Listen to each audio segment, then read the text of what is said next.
The Lord spoke and said, Vengeance is mine, and recompense at the time when their foot shall slide, for the day of their calamity is at hand, and the things that are to come upon them shall make haste.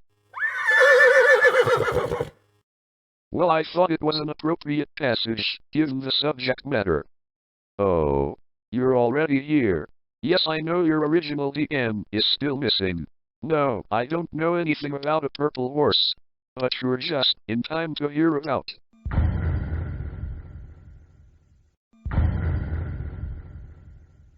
Our story begins with Cameron, Greg, Ursula, and Ishmael, together with Belladonna in her room. The day after successfully stopping Ezra's party from discovering their secret spy documents in the library, and were busy planning how best to hide. But just as they finished deciding what to do, Ishmael noticed a rather finely dressed rat on top of Belladonna's bed. And after quickly capturing and interrogating him, they found out he was a talking rat by the name of Bombastic of the Walls, and that he was hired by Ezra's group to spy on them. And after bribing him in the form of cheese and rat robes totaling 25 gold pieces, he agreed to help them by confirming this with their professor. Sadly, however, the professor responded that a simple testimony would not be enough to earn one of their classmates, as all they had was word alone and not substantial proof. Now the group was a bit upset they just wasted their time and money for dead lead, as Ishmael had provided the funds, while Belladonna and Argent made the robes. And while the group tried to come to consensus as to whether or not they wanted to ask Divinity for more help, Belladonna and her homunculus Corvus took initiative in scaring him away, which caused him much resentment.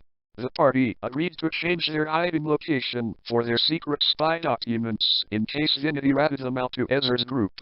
They settled on the roof with a plan that Greg would teleport himself and Belladonna up there at night to create a hidden location for the documents.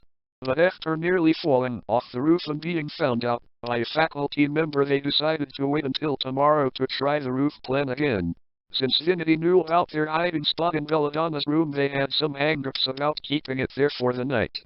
But Belladonna assured them it would be safe so long as Corvus kept watch to scare Divinity away. But when they awoke the next day, they found their documents stolen, along with Corvus's mechanical art. This enraged Belladonna and concerned the party, and after Greg located both of the items via locate object, they came to the hole in the wall of Divinity Bombastic of the Walls. And after a quick tussle involving Divinity throwing poison darts at Greg from the shadows like a ninja rat, Divinity made clear that he stole the documents as payback for Belladonna's rude behavior, and demanded 20 rat robes worth no less than 20 gold pieces each, in exchange for the return of their documents. And having not much else to do, the party retreated to their dormitory to cook up a plan.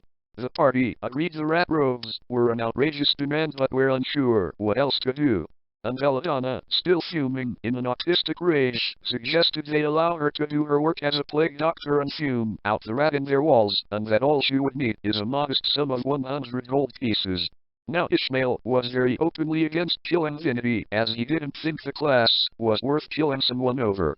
And since he empathized with Divinity's points, he conspired to betray the party and asked Divinity via a sending message what personal item from Belladonna he'd accept as a trade for the documents, with Divinity requesting her bird mask. And the following night, while Ursula was out on a night class, Ishmael snuck into Belladonna's room and stole her mask, only to be caught by her as he tried to open the door to leave. The two had a brief conversation, which involved Ishmael throwing many racial insults at her and a claim that since she got them into this mess, she'd be the one fat pay to get them out. And after they each threw an undamaging spell at each other, Ishmael ran out the door to Divinity's home. Belladonna then casted haste on herself, woke up every party member that was still in their rooms, and ran off after him. Belladonna showed up just in time to see Ishmael and Divinity start the trade and web them before they could complete it. Sadly, in doing this, she ended concentration on her haste spell and was stunned momentarily. And just as everyone else showed up to Divinity's home, Ishmael broke himself and Divinity out of the web and completed the trade. Upon seeing the mess in the hallway, Greg was furious with both Ishmael and Belladonna and casted Dominate Person on both of them to command them to follow him to their rooms. And while Ishmael was not affected by the spell, he came peacefully. Back at the room, Greg tried to remain calm and figure out what exactly happened. and while he tried to hear both sides, it was clear neither of them had anything nice to say about the other. Besides Belladonna and Ishmael, the group agreed that it was partially Belladonna's rudeness that caused Vinity's wrath to fall on them, but that Ishmael had no right in giving Belladonna's mask to Vinity, doubly so on account that it was an invaluable family heirloom. Still indignant towards Belladonna, Ishmael asked how much the mask could even be worth, and Belladonna replied that if a price had to be placed, no less than 500 gold pieces. And with that Ishmael suddenly got up, despite Belladonna's attempt to hold him, and returned to his room. When he came back, he threw a bag of 335 gold pieces at her feet and said, "This is all your kind cares about," and was about to storm out the door. Before he did, Belladonna demanded why the life of a talking rat was worth so much when they've already killed their professor.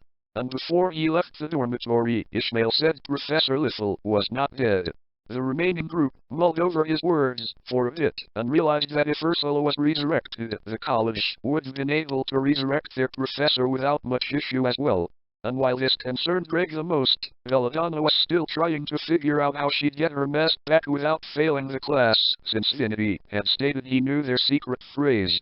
And while the rest of the group had one final conversation about their current state, Argent went out to try to find Ishmael, only to find him late into the night waiting outside his alchemy professor's door. They had one final heart-to-heart conversation, where Ishmael asked Argent about any possible family resemblance, and Argent asked for a final reason for his actions. Neither questions led to anything meaningful, and as their conversation came to an awkward end, so did the session, leaving the party wondering the fate of their group, and of any tenuous friendships that had been formed could be mended. Well, that's everything. A shorter video for a change, but I hope you all enjoy what's next. Safe travels, friends.